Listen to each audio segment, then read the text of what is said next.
¿Qué tal? Muchas gracias por estar al pendiente de este proyecto de promoción cinematográfica, diálogos y lo que tenga que ver con temas culturales. Indiscutiblemente un saludo desde nuestra máxima casa de estudios, desde Cinema Fósforo, en agradecimiento al rector Rogelio Garza y a nuestro secretario por la libertad para estas dinámicas que nos acerquen a los internautas. Y bueno, qué lujo en esta mañana, tarde, noche, el momento en el que estés viendo Butaca Entrevista, tener a alguien como Nayef Yehia en esta pues dinámica de plática. Nayef, ¿cómo estás? Muy bien, pues muy contento de estar aquí, un orgullo, un honor, qué bien que me hayan invitado, me siento muy elogiado por esto, gracias. No, hombre, muchas gracias a ti. Ya sobre la marcha iremos seguramente focalizando en lo que nos une, que de alguna manera es el cine, pero aprovechando tu presencia, pues queremos platicar de varias cosas que gracias a tu currícula, pues bueno, podemos confirmar. Hay personas en Monterrey, en la propia universidad, que seguimos tu trabajo de hace muchos años, quizá en Complot, en La Jornada. Entonces, son muchos espacios, Nayef, donde has escrito durante, ¿qué serán? Más de 30 años. Sí, ya un demonial, ya más de los que quiero recordar, sí, ya más de 30. Sí, pues caray, muchísimas gracias, es siempre un honor saber que alguien lee eso, ¿no? Esas palabras que uno lanza y tienes esperanza de que alguien atrape. Cuando encuentras a alguien que realmente las conoce y más desde hace tantos años, pues es un honor. Sí, pues mira, de hecho, con uno de tus textos me gustaría que iniciáramos esta plática que, como te dije en un principio, al ser un proyecto de promoción cinematográfica y al confirmar que a ti te gusta mucho el cine, el rock progresivo y que Sí. no estás muy cómodo en la República de las Letras, pues yo, haciendo uso de mis apuntes periodísticos de antiguas entrevistas tuyas que he leído, pues voy a partir de ahí. Seguramente vamos a encajar bien platicando de cine, de pornografía, Seguro. de cultura, cyborgs y demás. Un texto tuyo, Nayef, de inicios de la pandemia, me va a permitir empezar a platicar contigo acerca pues, de tus puntos de vista como un intelectual que desde hace 20 años está en este pequeño espacio hermoso que es Brooklyn, que es Nueva York.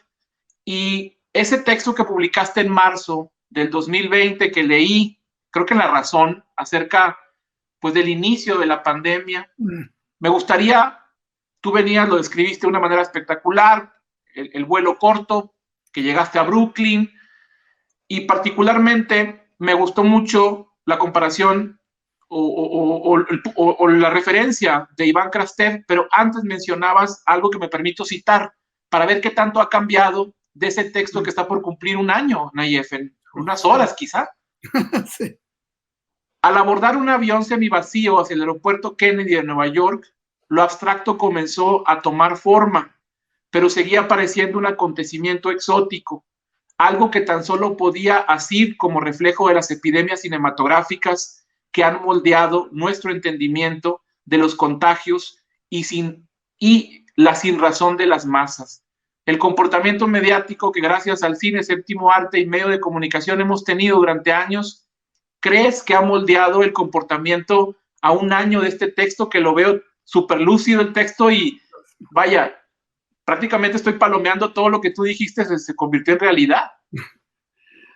Sí, pues fíjate, era un momento muy extraño porque todavía, o sea, ya habíamos tenido suficientes señales, muchas más de las que necesitábamos para realmente haberlo tomado muy en serio y haber actuado. No digo, bueno, sí digo de los ciudadanos, uno en tanto que ciudadano, pero más en tanto que autoridades.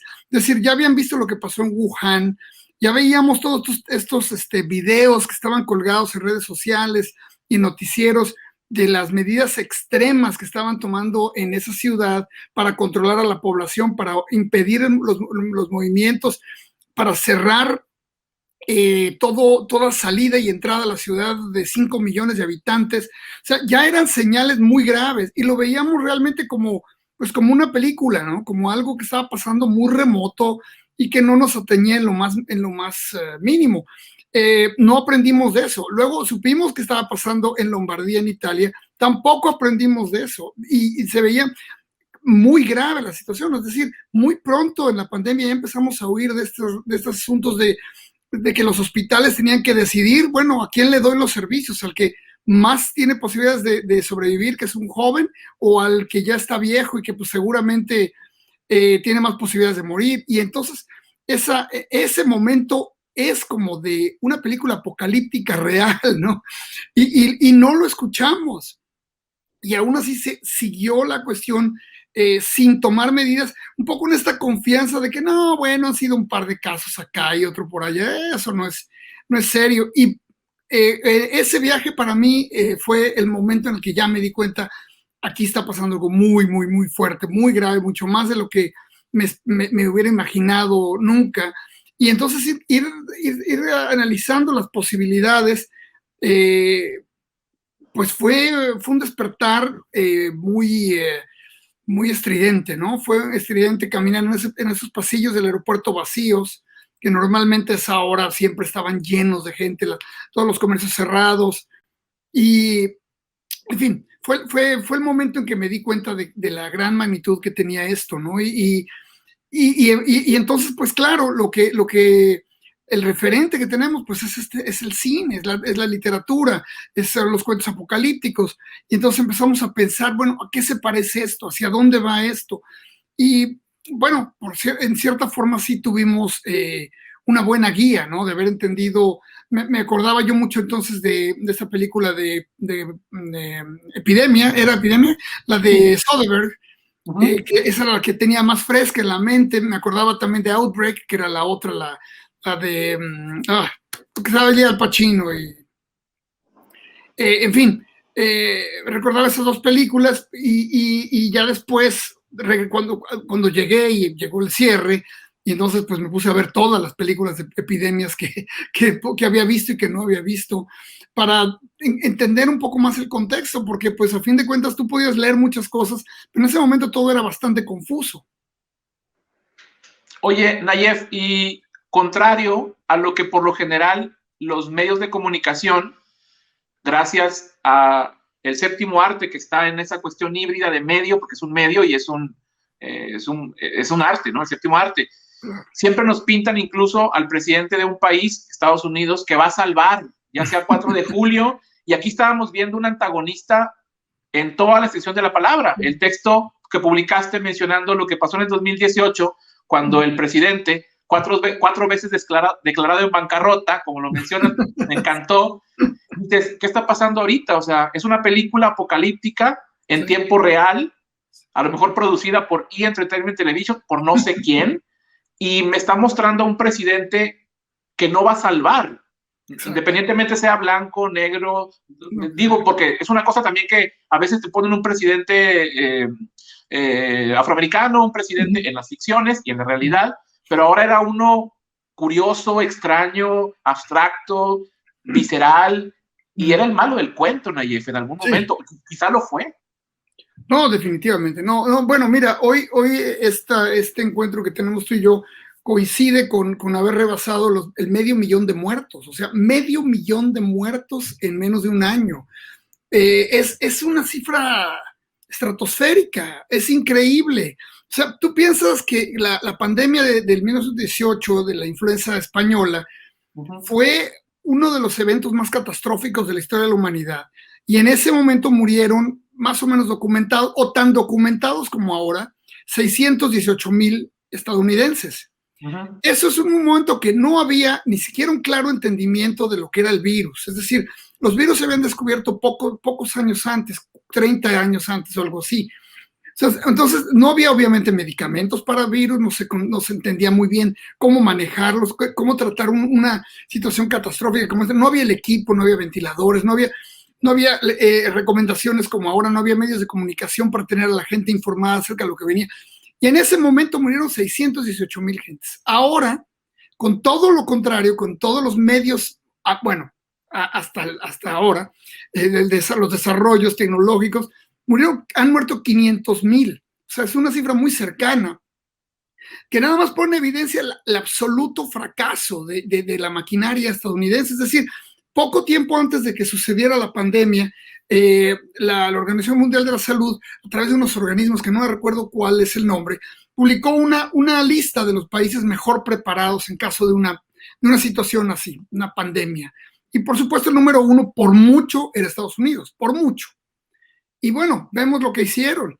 Y tiene muchísimo, muchísimo que ver con la enorme incompetencia, además con el narcisismo, la egolatría y este deseo de ser, bueno, de ser protagonista y de no poder tolerar la idea de que un virus le estaba robando la escena, ¿no?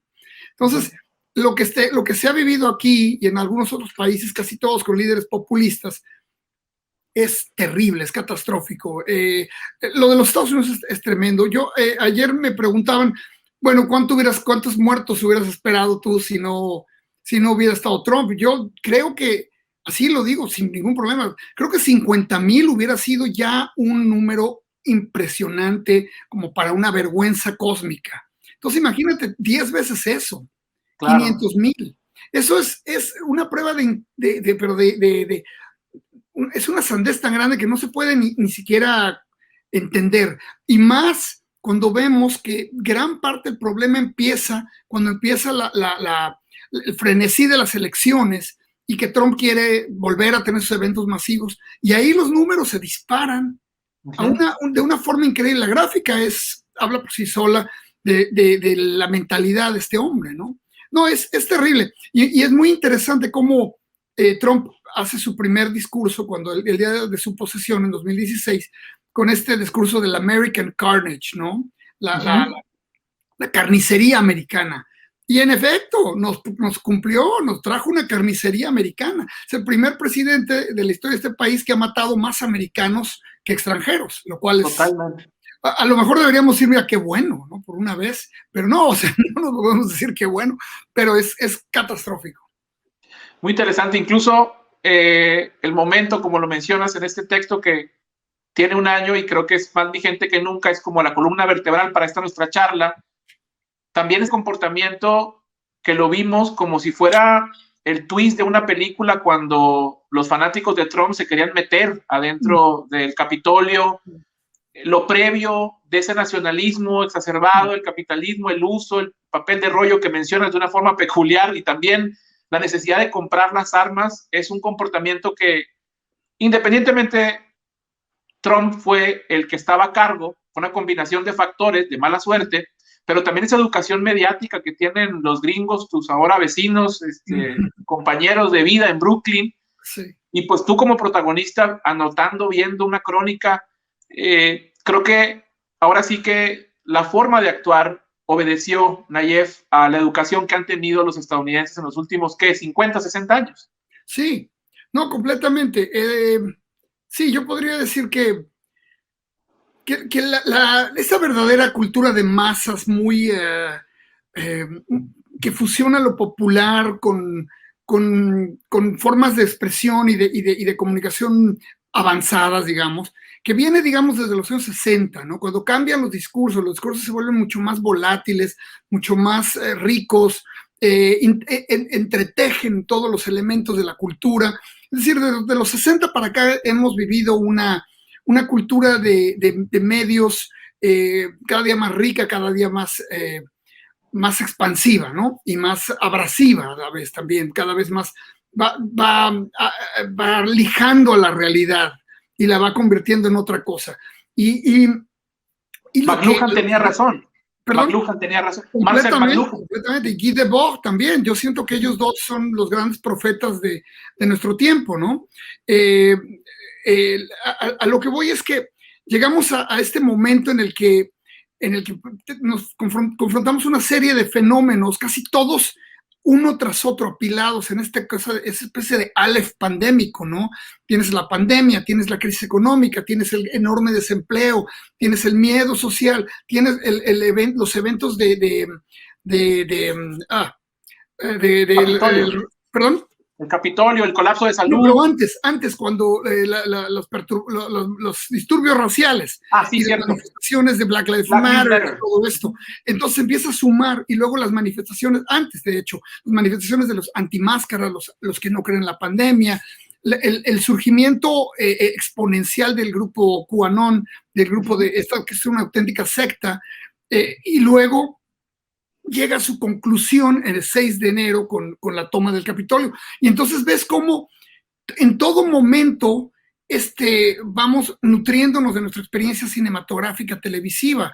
La toma del Capitolio es un ejemplo perfecto, ¿no? Lo vamos a analizar por décadas, porque cómo llega esta gente convertidos en unos verdaderos revolucionarios de la reacción, entran a este lugar armados de palos y piedras y lo que sea, y una vez que están adentro, lo único que pueden hacer es tomarse selfies o llamar a sus familiares y ya estoy en el Capitolio.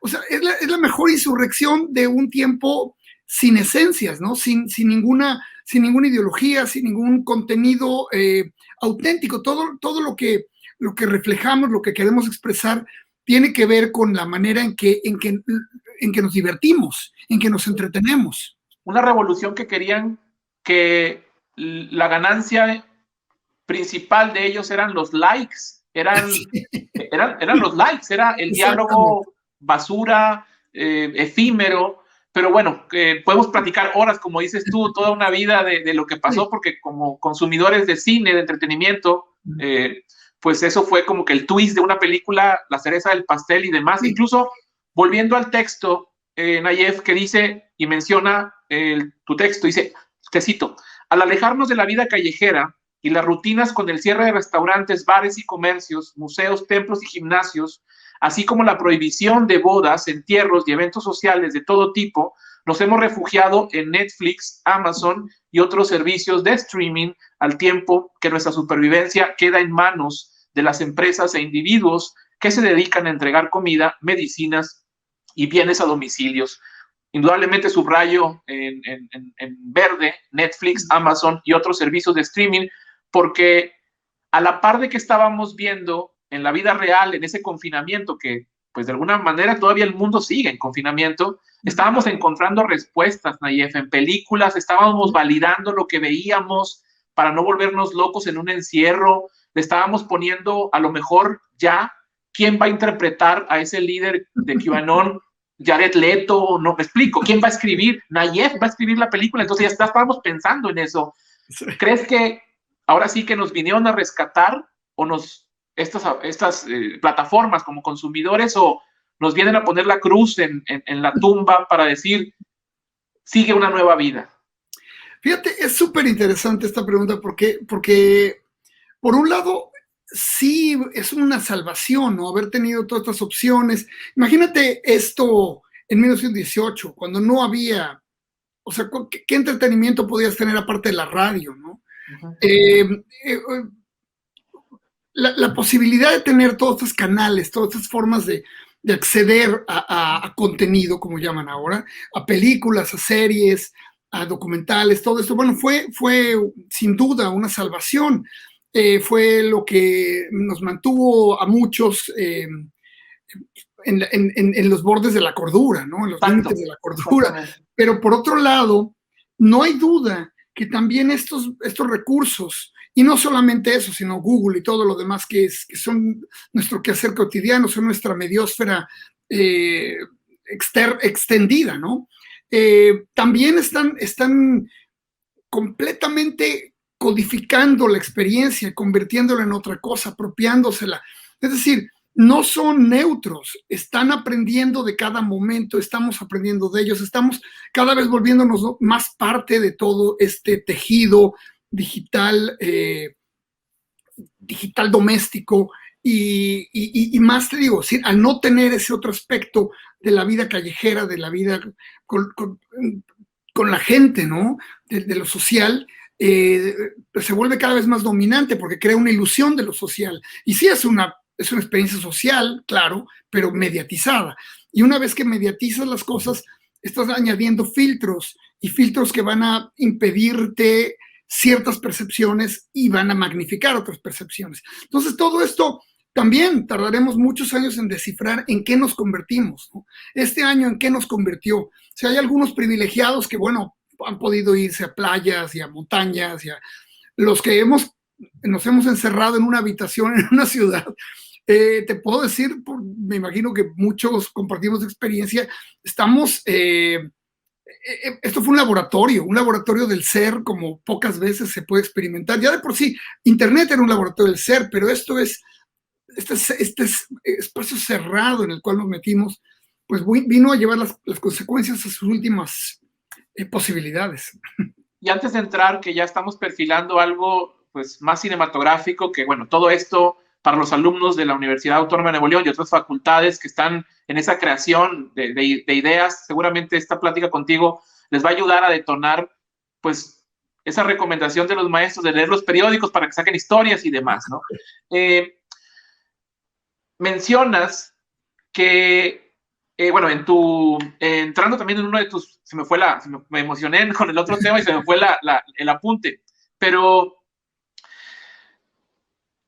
hubo un experimento, Nayef, ya lo recordé, ya lo retomo, que no sé qué opines tú de Netflix, que seguramente acá en México, por ejemplo, las instancias de cultura también lo replicaron en esa intención de un país o un estado que ofrece como mecenas oportunidades para producir películas, ¿verdad? Antes de que lleguemos al Fidecines y nos lleva a esto y demás. Hubo un ejercicio de Netflix que le permitió a diferentes creadores del mundo contar historias desde el confinamiento. Yo no sé hasta qué punto, Nayef, tú como consumidor intelectual crítico, digas, yo lo quiero ver. A lo mejor lo vimos muchos porque era la novedad, pero no sé qué pasa o no sé qué va a pasar, no sé qué opinas tú, cuando acabe este confinamiento, si queremos volver a ver eso que ya vimos en vivo durante mucho tiempo, ¿no? Porque Netflix lo hizo, contrató a cineastas, hubo también mexicanos que entraron. Entonces, ¿qué opinas tú de esto? ¿Será que lo que nos pasó puede ser un buen contenido o de plano vamos a querer cerrar y decir ya no puedo más? Quién sabe, yo creo que habrá muchas maneras de reaccionar a esto. Desde negarte completamente a ver cualquier cosa que tenga que ver con esto, o lo contrario, ¿no? A querer revisar y volver a revivir la experiencia, quizá con un placer un poco masoquista. A mí en lo personal, la primera reacción que tuve fue eso, ¿no? Buscar entre todas las referencias más visiones de otras pandemias, ¿no? Tratar de ver la peste negra, cómo se vivió la plaga de 1918, cómo se vivieron estas plagas en Roma, en fin. Todo eso para mí fue una enorme curiosidad. Ahora, una vez que salgamos de esto, ¿cómo nos relacionaremos con esta memoria? Va a ser interesante porque, fíjate, históricamente queda claro que hay un deseo de borrarlo, ¿no? Un deseo de desconectarte. Una de las curiosidades que se tienen de algunas de las grandes pandemias es que la gente aparentemente no aprendía nada de ellas, ¿no? Sobrevivían, a veces pasaban años en condiciones, sobre todo en la Europa medieval y no solamente, pero también en la pandemia de 1918, al salir la gente parecía que no había aprendido nada, porque a la siguiente oportunidad volvían a cometer los mismos errores. Y tiene mucho que ver con querer olvidar, con querer desconectarse de eso. Algunas cosas, por supuesto, sí perduran, ¿no? La idea de las cuarentenas viene desde el siglo XIV y así, y venía obviamente de una pandemia, la idea de aislar a los marinos, por ejemplo, cuando llegaban en condiciones sospechosas. Todo eso he estado con eso y sí lo aprendimos, lo memorizamos, recordamos lo que puede suceder. Pero, por ejemplo, si tú ves los periódicos de 1918 estadounidenses, por ejemplo, de lo que se decía en ese momento y lo que se decía después, hay poco material, es decir, no había una intención clara de guardar viva la memoria, de recuperarla, de repasar lo que había pasado y decir, vamos a evitar que la próxima vez tenga estas consecuencias tan atroces. Insisto, el hecho de que en esta ocasión no aprendimos nada de lo que estaba pasando inmediatamente, no aprendimos nada de lo que había pasado un siglo antes, no aprendimos nada de lo que había pasado 5 siglos antes. ¿Qué pasó? ¿Cómo fue que salimos a comportarnos de esta manera tan ingenua, ¿no? Cuando pudimos haber pudieron haber ordenado cierres mucho más estratégicos. Todo fue como improvisado, o casi todo fue improvisado. Y además, tú puedes decir, bueno, es que todo el mundo la regó, todo el mundo actuó mal. Y no es cierto. Eso no es cierto. O sea, tú ves los resultados y hay países que actuaron muy, muy, muy bien, impresionantemente bien, que tuvieron más riesgo que otros y que sin embargo entendieron al momento lo que había que hacer y limitaron las muertes. Bueno, ve Taiwán, ve Vietnam, ve Corea, menos, pero Japón también, Nueva Zelanda, en fin, son pocos países, pero ve luego países muy pobres que actuaron súper bien en África. Los números en África son bajísimos. Cuando empezó esto, cuando ya empezó a correr esto por todo el mundo dice, no, espérate que llegue a África, ahí sí, van a recoger cadáveres con bulldozers. Nada, o sea los países excoloniales supieron responder mucho mejor que las grandes potencias coloniales. O sea, Bélgica fue un desastre, Congo estuvo bastante bien, y así todos, ¿no? Senegal bastante bien, Francia terrible, Italia desastre, Etiopía no tan mal, y así. Entonces fue curioso cómo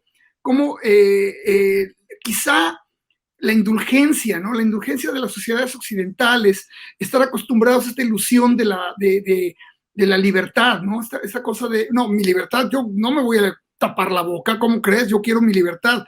Claro. Esa, a lo mejor en otras culturas que han padecido verdaderas limitaciones a la libertad recientes, entienden, no, taparme la boca es por mi salud y por la salud de los demás, no tiene nada que ver con libertad. Aquí en Estados Unidos, bueno, tú lo ves, o sea, una ignorancia espantosa a la cual debemos estos números.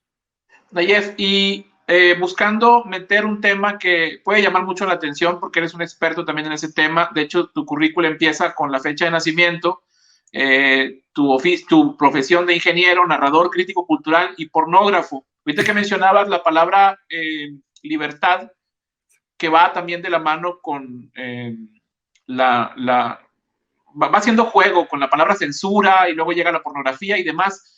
¿Cómo crees que esta actualidad de tener contacto virtual, si podemos meter toda tu experiencia en la cuestión cyborgs, la hiperconexión, que cuando te empezábamos a leer fuiste de los primeros que tocaba estos temas, ¿no? En la sección de La Jornada, nos movía la cabeza a nosotros, estábamos muy jóvenes en la universidad, porque te veíamos también como alguien que estaba escribiendo lo que ahorita estamos de alguna manera palomeando, como te digo. Entonces, esa pues también necesidad tuya por educarnos y publicar los libros que tienes en relación a la pornografía, ¿cómo crees que haya, si la palabra es beneficiado, cómo crees que haya entrado, Nayef, esta libertad, que ya no creo que sea un libertinaje del todo, o si lo es, dilo, para desahogar o para unir, porque como mencionaste en una entrevista que vi hace unos días para esta charla, la pornografía no ocupa solamente cuerpos desnudos, o sea, va más allá, ¿no? De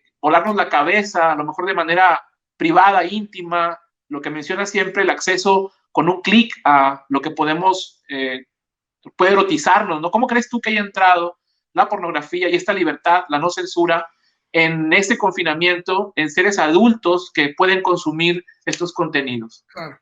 No, pues mira, cuando empezó esta experiencia planetaria que se llama Internet, cuando empezamos a ver el potencial o imaginar el potencial que afortunadamente o desgraciadamente nos tocó vivir, ¿no? Vivir cómo se iba desarrollando, ¿no? Cómo iba pasando de ser una cosa muy abstracta, muy difícil de entender para qué sirve Internet, qué uso le voy a dar yo en mi vida, en fin, todo eso. De las primeras cosas que llegaron a Internet fue la pornografía. Es más, la primera imagen que se codificó y se transmitió en Internet fue una imagen sacada de Playboy. Y a partir de ahí hemos estado siempre viviendo rodeados de experiencias sexuales mediatizadas por la pantalla digital, ¿no? Entonces, una de las ideas que surgen cuando empezamos a tener este mundo alternativo, este universo virtual, este espacio alternativo, ¿no? Muy imaginado ya desde el cyberpunk, era, bueno, pues ya entonces el cuerpo va a ser redundante. Si tenemos un espacio donde podemos vivir para siempre, experimentar todo, no tener ni que mover de nuestra habitación, el mundo de la carne va a ser pues simplemente una carga, ¿no? Y lo digo realmente, había muchos grupos y mucha gente que lo pensaba realmente.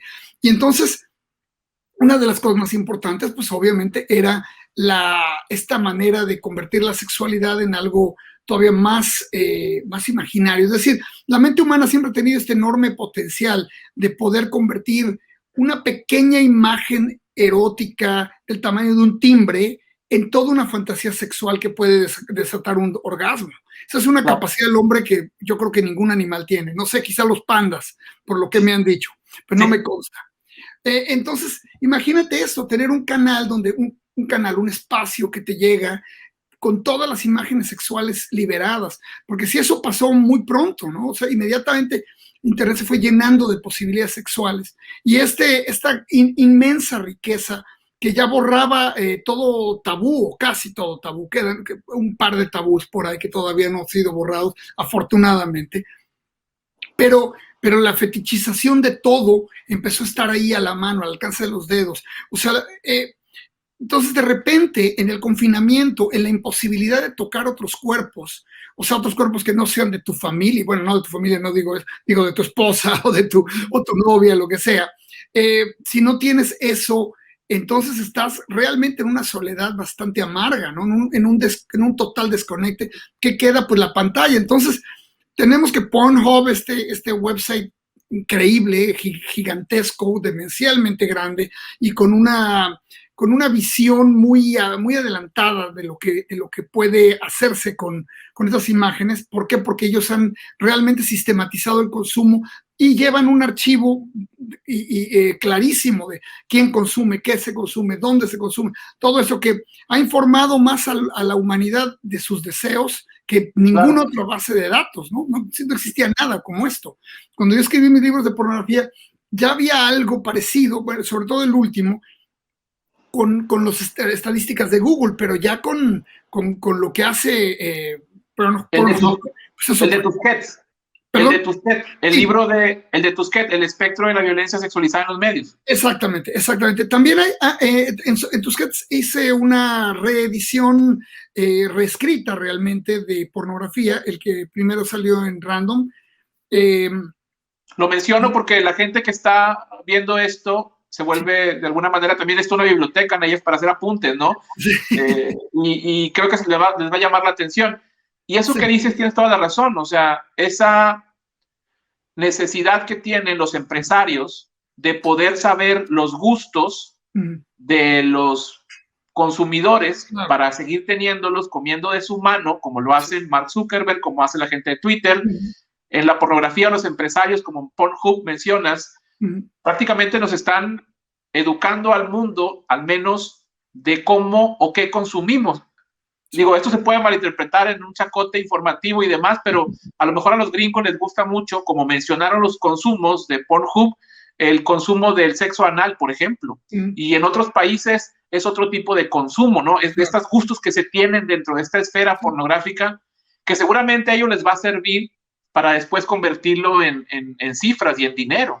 Exacto. Sí, es cierto. Obviamente, todo esto tiene un objetivo mucho más de marketing que cualquier otra cosa. Pero desde el punto de vista de las ciencias sociales, sí es una fuente de información sin precedentes. Es decir, desde los estudios de Kinsey y demás, pues los estudios de sexualidad confiaban en la honestidad, ¿no? Confiaban en la honestidad siempre muy cuestionable de la gente, aún en estudios anónimos, siempre privados. Había... Exacto, siempre había el espectro del temor, el pudor, la mentira, en fin, toda la distorsión por eso. Ahora no hay duda, ¿no? O sea, lo que tú metes en el rengloncito ese de qué es lo que estás buscando, es realmente una conexión directa con tu ser, con tu identidad, con tu deseo, que difícilmente se falsificaría. ¿Por qué se falsificaría? ¿Quién va a teclear algo falso? Yo quiero ver mujeres con uniforme nada más para que la gente crea que es lo que me gusta, por decir algo, ¿no? Entonces me parece muy interesante que sí, que es cierto, como tú dices, lo hacen con esta finalidad de mercantilizar tu deseo, de monetizar tus ansiedades o tus intereses, pero también Nos estamos descubriendo a través de esto. Nos estamos descubriendo y otra vez, esto es como el fenómeno de la teoría cuántica, es decir, en el momento en que intervienes, que ya lo ves, ya te está afectando y te está cambiando. ¿Y tú crees que sea preocupante, Nayef? ¿Perdón? ¿Tú crees que sea preocupante lo que ha arrojado esta pues, taxonomía o este estudio de estas compañías? ¿O te parece irrelevante la pregunta? Como decir, no, pues no creo, pero como un tema de punto de vista social, ¿crees que preocupe? Digo, considerando también que esto llama la atención de gente que puede, de alguna manera, publicitar esta plática para hacer algo polémico y que más gente vea una charla entretenida, ¿no? ¿Crees tú que sea preocupante? Bueno, no me parece preocupante el estudio, no me parece preocupante el obtener la información, los datos, ¿no? La obtención de datos fríos a mí me parece siempre buena. El data. Aunque sean datos que, claro, aunque sean datos que nos parezcan controvertidos, inquietantes, difíciles, inaceptables, lo que sea. Lo que es preocupante realmente es la mercantilización, ¿no? La monetización de esto. ¿Y qué se hace con este conocimiento de nuestro ser en una economía como la que vivimos hoy, en una economía de vigilancia? Este capitalismo de vigilancia que cuando empezó la pandemia empezaba ya a tener una presencia tan ominosa, tan escandalosa, tan estruendosa alrededor de nosotros, con el uso cada vez más intenso de algoritmos que pervierten y distorsionan ya la comunicación, ¿no? Y la manera en que nos educamos, y peor, la manera en que se educan nuestros hijos y los hijos de nuestros hijos y demás, porque cada día esto va a ser más y más y más. O sea, si algo sería importante, sería que llegaran gobiernos a prohibir no a Facebook, no a Twitter, sino a los algoritmos que imponen criterios y van normando los deseos y van orientándote. O sea, otra vez, si volvemos a lo de la toma del Capitolio, tú tienes que toda esta gente, la gran mayoría fueron gente que se fueron endoctrinando y radicalizando en línea. ¿Cómo? Simplemente viendo videos de YouTube. Tú ves uno y el que sigue que te proponen es un poquito más extremo y el otro también es más extremo. Simplemente porque el algoritmo entiende muy bien que lo más radical es lo más atractivo, lo más escandaloso es lo que más jala. O sea, no te van a enseñar un video de cómo las élites hollywoodenses y los políticos demócratas comen niños y lo que sigue te van a proponer un video de Chespirito, ¿no? Obviamente te van a seguir en ese mismo canal alimentando tu paranoia. Eso es perfecto. ¿Me escuchas ahí, Nayef? ¿Me escuchas bien? Perfecto. Y fíjate, ahorita que mencionabas lo de la prohibición o la sugerencia tuya para no prohibir Facebook, sino el comportamiento del algoritmo, que también en las plataformas de streaming como tú lo mencionas, en el YouTube, con el ejemplo de la toma del Capitolio, estás sentado viendo una película y ya Netflix está diciendo qué es lo que vas a ver, incluso en la semana que viene, porque te conoce mejor que tu esposa, mejor que es el mejor zapping que puede existir, por así decirlo, ¿no? ¿Y cómo entra ahí, Nayef, ahora metiendo, después de haber leído tu texto sobre Ojos en el cielo, muertos en la tierra, vuelto a leer esa crítica, cómo entra el papel del crítico cinematográfico que eres tú y que hay más también? Entonces, que recurrimos a ustedes como el que nos recomiende. Yo hago apuntes de tu Twitter, del maestro Ernesto Díaz Martínez, de mucha gente que seguimos en redes, porque ya se convierten en mis brazos derechos o izquierdos, porque no confío en el algoritmo, salvo cuando no quiera pensar y sentarme como vegetal a comer palomitas y demás, pero uno busca también en esas plataformas cómo entra el crítico como tú para recomendar. Es el futuro también, yo creo. El cineclubismo, por ejemplo, puede salvar la industria del cine que está en decadencia en México. Acaban de cerrar Cinemex, entonces creo que más que nunca ustedes tienen un peso, como ese ejemplo del Atlas cargando el mundo. Los críticos están abajo, ¿no? Los cineclubes también. Sí, yo siempre he pensado que la función del crítico es esa. A mí me parece, mira, qué bueno que lo mencionas, porque siempre es tan fácil descalificar al crítico, ¿no? Es decir, Yo creo que ningún niño crece diciendo yo quiero ser crítico de cine, porque no, a los 8 años diciendo no, mi verdadera ilusión es ser crítico de cine, Ajá. porque es una tarea pues que se ve como, bueno, todo el mundo imagina al crítico como el cineasta frustrado, el tipo al que no le gusta nada, el tipo que El está arquetipo amargado, de quiere parche en amargarle. los codos, el enojón, lente de Exacto. pasta, ¿no? Sí. Exacto, que quiere compartir su desgracia, su desventura y su mala vida con todo mundo. Yo creo que no, yo creo que todo lo contrario, yo creo que la crítica tiene que ser, por un lado, muy gozosa. Sea bueno o sea malo el objeto, la crítica en sí es un objeto de creación, la crítica es un regodeo, no es una explicación, no es un regaño, sino más bien es una forma de apreciar algo que ya a lo mejor gozaste o que lo odiaste, no importa. Lo que importa es que la experiencia de la crítica tiene que convertirse en este otro experiencia gozosa, interesante, ojalá en algún momento ilustradora. Entonces, sí, tienes toda la razón. A mí, yo fíjate, lo que he aprendido a hacer desde el momento en que dejé de ser crítico semanal, como lo era yo cuando estaba en 1+1, de tener que escribir 3 notas a la semana mínimo, ¿no? Y de cubrir todos los estrenos. O sea, pasé esa experiencia. Cuando salí del 1+1, la maquinaria me decía, pues tengo que seguir, ¿no? Tengo que seguir escribiendo como loco. Y en eso fue un proceso largo de ir frenando estos engranes para decir, no, mejor vamos a escribir 1 o 2 notas al mes, o 3 al mes de cine, pero que sean realmente una experiencia de gozo, una experiencia que valga la pena compartir. Y no quiero decir con esto que mis colegas que hacen lo otro estén mal, no, por el contrario, yo los sigo admirando porque sé la clase de friega que es estar al día, ¿no? Entonces yo lo que he hecho, esto es muy mi experiencia personal, me he desconectado de las recomendaciones. También al vivir aquí, fuera de México, ya no estoy en el espectro de los distribuidores, de los productores, de las empresas que te están bombardeando y que te están pidiendo. ¿Sí? O sea, aquí me he marginado bastante, me he puesto una cerca y yo me voy yendo por las cosas que me van latiendo, ¿no? Y por las opiniones de colegas. Casi nunca leo una nota antes de ver una película, es más, nunca lo hago.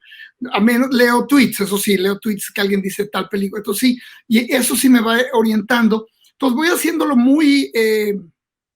de una manera muy responsable, porque no voy sistemáticamente siguiendo. El único festival que ya cubro es el de Nueva York y de repente algunas cositas aquí y allá, pero no estoy atento de que si Cannes o que si Berlín o si la Bienale de Venecia, me da igual, o sea, francamente me da igual porque no tengo ya tanto tiempo porque hago otras cosas, escribo de otras cosas, pero lo que sí me interesa mucho es que aunque vaya a escribir yo de una cosa completamente comercial que está en Netflix, convertir esa pieza en algo de lo cual me siento orgulloso, en el cual haya toda una reflexión y se trate de buscar todas las referencias, todas las conexiones, todos los vínculos, incluso hasta el punto de saturar a lo mejor al lector con todo lo que se me puede ocurrir que tiene que ver con esta película. Pero es que la crítica de cine además es otra cosa. Perdón que me estoy comiendo el micrófono. No, está genial, está genial, está genial.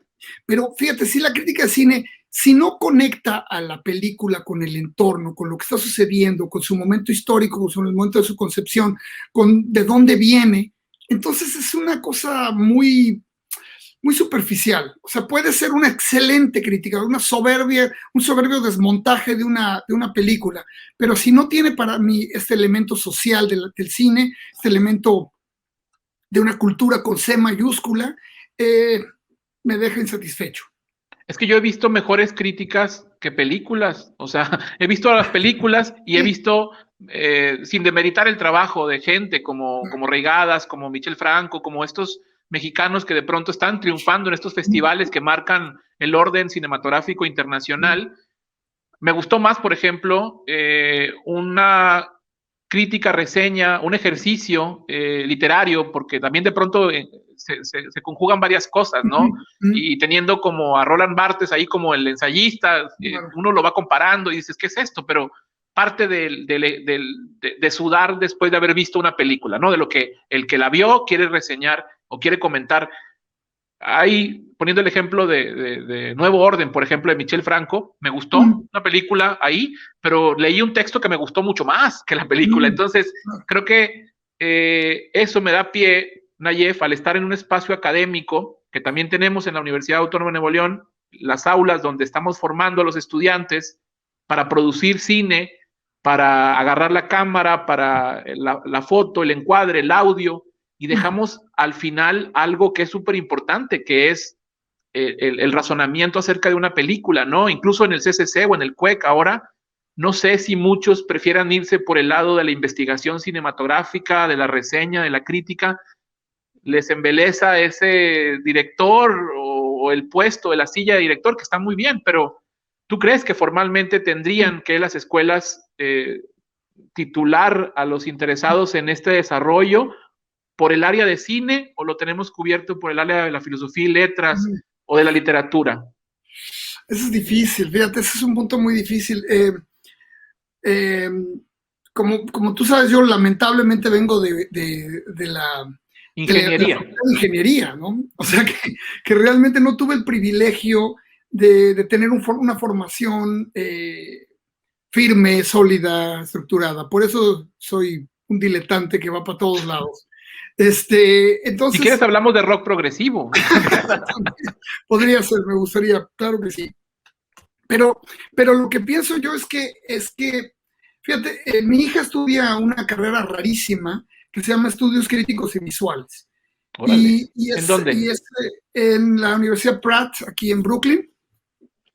Y ella lo que hace es, bueno, ve muchísimo cine, y sí, lo suyo está mucho más cerca de lo crítico.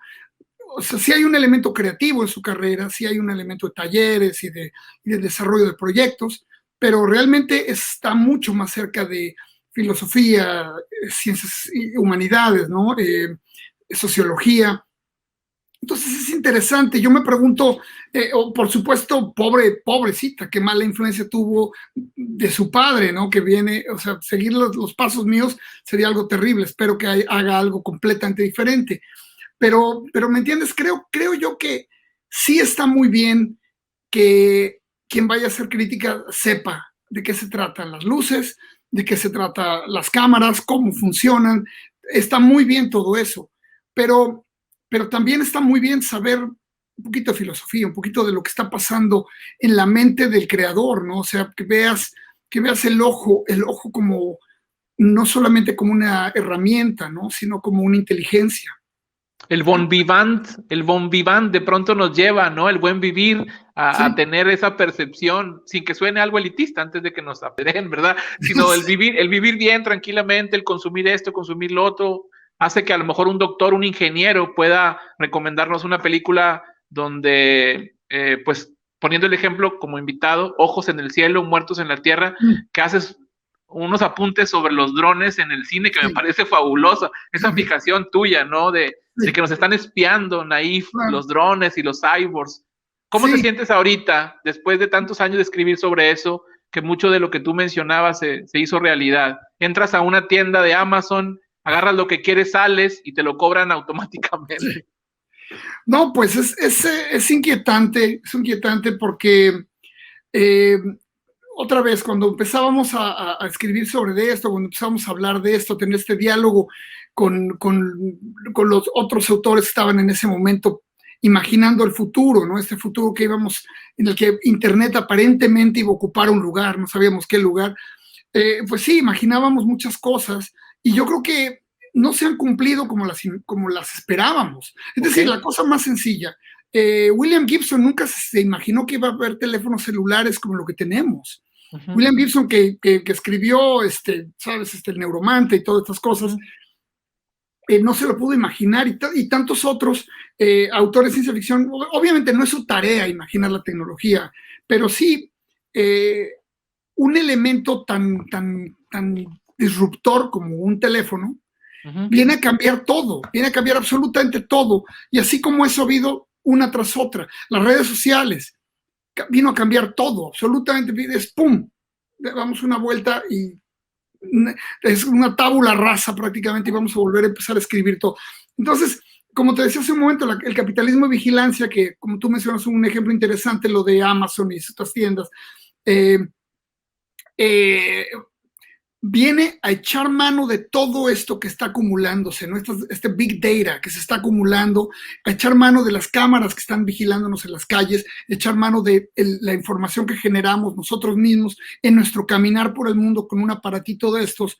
Todo eso se va catalogando y todavía no hay la capacidad de cómputo para tener todo sistematizado, pero cada día es más.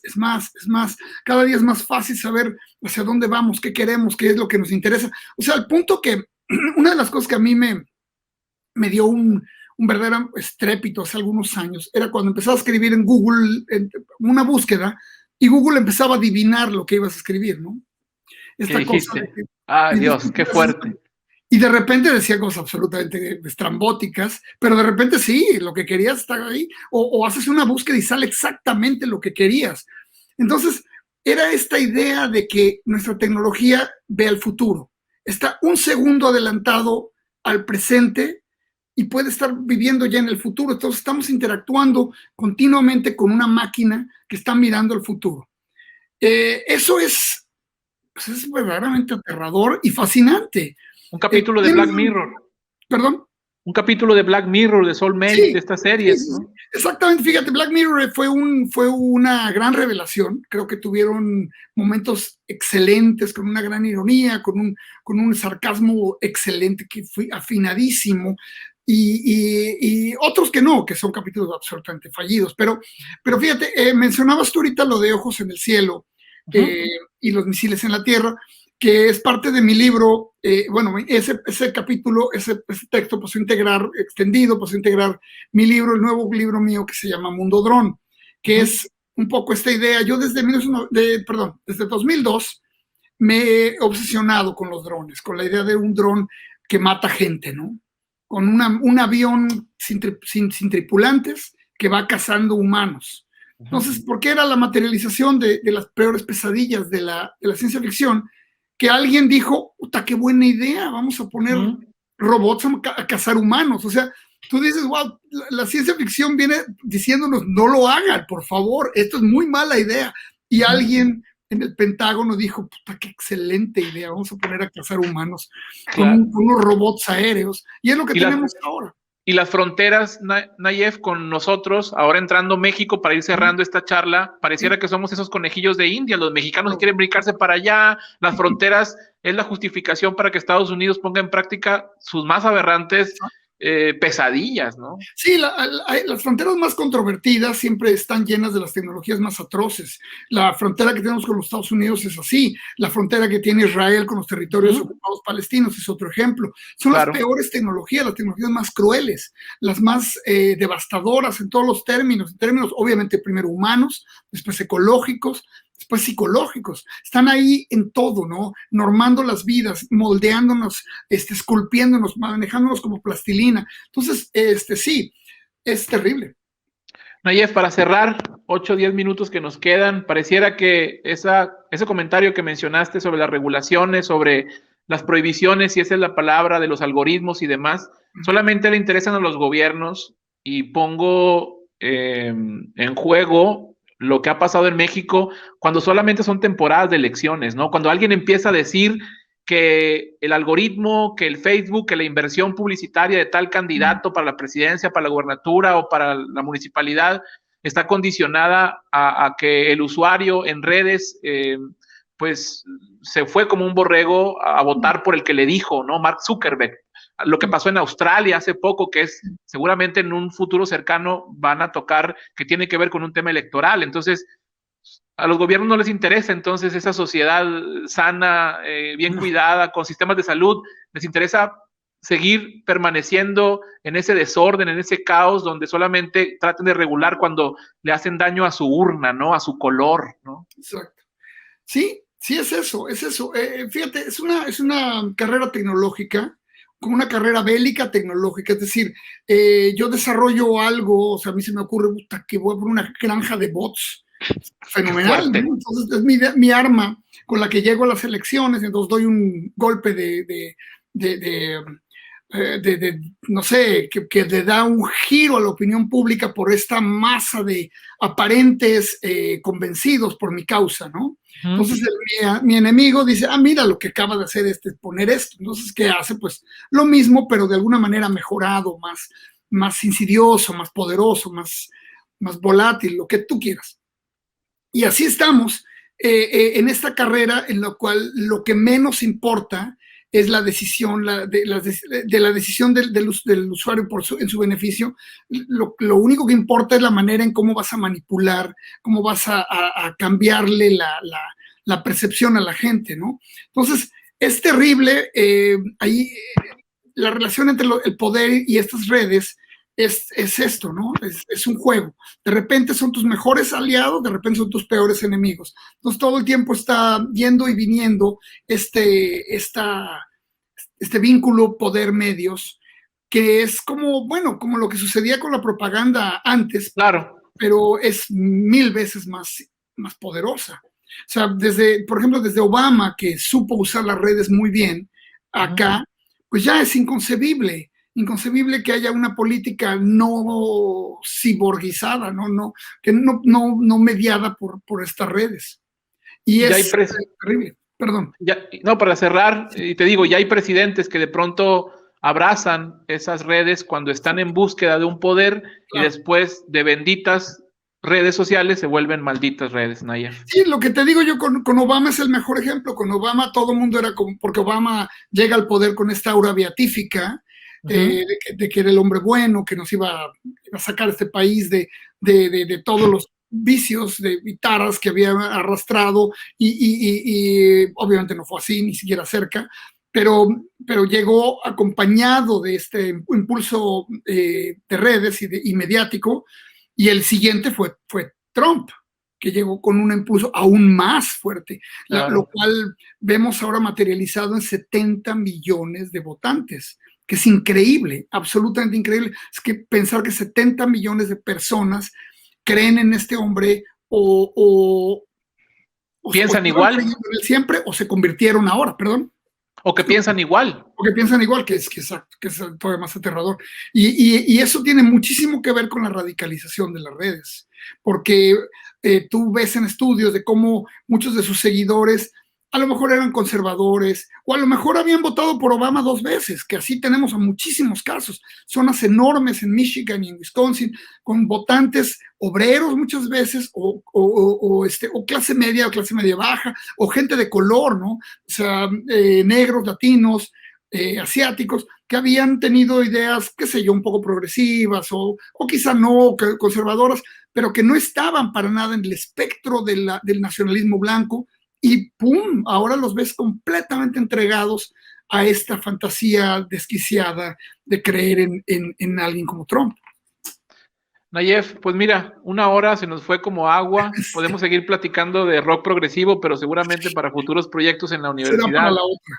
Que ya lanzaremos una invitación para que puedas venir en caso de que quieras salir de Brooklyn. ¿Quieres salir o te quedas allá, Nayef? No, yo me muero de ganas. Fíjate, llevo 15 meses de no moverme en ningún lado y eso sí me está volviendo loco. O sea, fíjate, si algo, 2 cosas echo de menos: viajar y la piscina, poder nadar. Son 2 cosas que eran parte integral de mi vida, y ahora no tenerlas es terrible.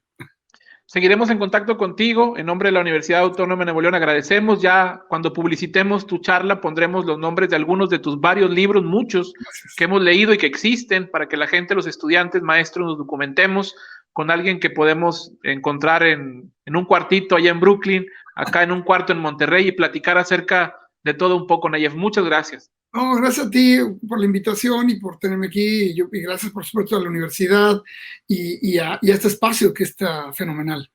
Butaca Entrevista. Gracias. Hasta pronto.